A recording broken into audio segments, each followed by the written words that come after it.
আল্লাহ তুমি নাকি মৃতকে জীবিত করো, কেমন করে করো একটু দেখাও তো। আল্লাহ বলে, ইব্রাহিম এটা কেমন কথা? আওয়ালাম তুমিন, তুমি নবী মানুষ, কি প্রশ্ন করলা? তোমার বিশ্বাস হয় না? আওয়ালাম তুমিন, বিশ্বাস হয় না? তুমি তো নবী, জানো জানো নবী নও, তুমি খলিল, তোমার বিশ্বাস হয় না? এটা কেমন প্রশ্ন? সাইয়েদনা ইব্রাহিম বললেন, বালা, বিশ্বাস হয়, ওয়ালাকিন লিয়াতমাইন্না কলবি, কিন্তু দেখলে ভালো লাগবে। আল্লাহ কেমন করে মৃতরে জীবিত করো তুমি দেখাও। আল্লাহ বললেন, 4টা পাখিরে টুকরা টুকরা করো, জবাই করো, টুকরা টুকরা করো, পায়ের সাথে মাথা মিশাও, মাথার সাথে কলিজা মিশাও, টুকরা টুকরা করে ওই পাহাড়ের মধ্যে ছিটিয়ে দিয়ে আস। এরপরে এই পাশে এসে সুম্মা দুহুন্না ইয়াতিনাকা সায়া, আমার নামে পাখিগুলারে ডাক দাও।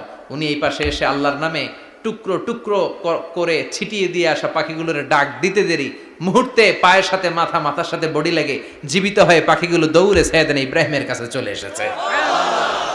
আল্লাহ তাআলা একজন প্রসিদ্ধ নবীর ব্যাপারে কিছু তথ্য দিয়েছেন, এই তথ্যগুলো আজকে আমরা শুনবো ইনশাআল্লাহ। পড়েন।